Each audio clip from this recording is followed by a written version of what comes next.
Hello दोस्तों, मिलते हैं आज और एक नई इन्फॉर्मेशन के साथ। जैसा कि सबको पता है कि यूएसए में डे केयर और प्री स्कूल को चूज करना अपने बच्चे के लिए एक बहुत बड़ी रिस्पॉन्सिबिलिटी होती है, खासकर इमिग्रेंट्स के लिए, क्योंकि यहाँ के सिस्टम से आप फैमिलियर नहीं होते। तो आप अपने बजट, कन्वीनियंस और बच्चे की नीड्स को ध्यान में रखकर किस तरीके से आप डे केयर और प्री स्कूल यूएसए में चूज कर सकते हैं, आज उस बारे में हम बात करते हैं। तो दोस्तों, सबसे पहले चाइल्ड टीचर रेशो जरूर चेक करें, ये बहुत इंपॉर्टेंट है।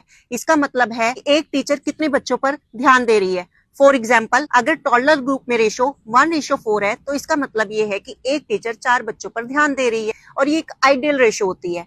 अगर मैं बात करूं 1:10 है तो इसका मतलब है कि एक टीचर 10 बच्चों पर ध्यान दे रही है। तो ये एक आइडियल रेशो नहीं है, क्योंकि इसमें हो सकता है कि शायद आपके बच्चे को टीचर की पर्सनल अटेंशन ना मिल पाए। तो इस चाइल्ड टीचर रेशो का जरूर ध्यान रखें।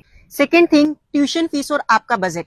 यूएसए में क्या होता है ना, डे केयर और प्री स्कूल की जो फीस होती है वो नॉर्मली लोकेशन और सर्विसेज के हिसाब से अलग अलग होती है। जो एवरेज फीस होती है $800 से $1500 होती है। बट इसके अलावा आपको क्या चेक करना है, एक्स्ट्रा हिडन चार्जेस, जैसे कि रजिस्ट्रेशन फीस, सप्लाईज में बच्चे की नीड्स के अकॉर्डिंग सामान होता है, नैपकिन्स हो गए, क्रेयॉन्स हो गए, या फिर मील, ये कुछ हिडन चार्जेस जरूर पता कर ले। एंड थर्ड आता है टाइमिंग एंड फ्लेक्सिबिलिटी। अपने काम के स्केड्यूल के हिसाब से डे केयर या फिर प्री स्कूल चूज करें। मान लो आप फुल टाइम वर्किंग है तो पेरेंट्स को full time working program choose करना चाहिए, जैसे कि 9 AM to 6 PM। फोर्थ है लर्निंग स्टाइल एंड करिकुलम। तो दोस्तों, यूएस में टीचिंग स्टाइल और करिकुलम मतलब कि बच्चे को क्या सिखाया जा रहा है, कैसे सिखाया जा रहा है, यहाँ पर सब कुछ डिफरेंट होता है। तो मोस्टली ये 4 टाइप के पॉपुलर करिकुलम है जो कि मैं आपको स्क्रीन पर दिखा रही हूँ। पहला, अगर मैं बात करूं कि अगर डे केयर मोंटेसरी करिकुलम को फॉलो करता है तो इसका मतलब होता है कि बच्चा खुद चूज करेगा कि उसे क्या सीखना है और कैसे सीखना है।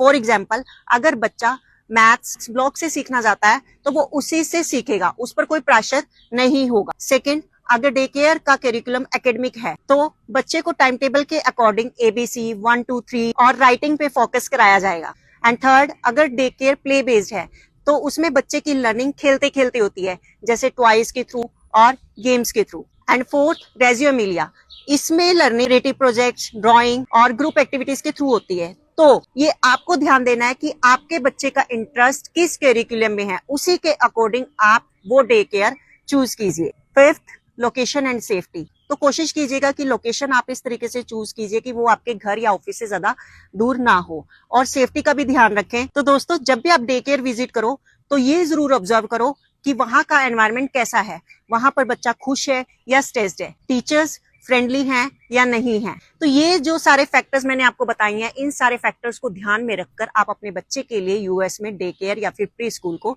चूज कर सकते हैं।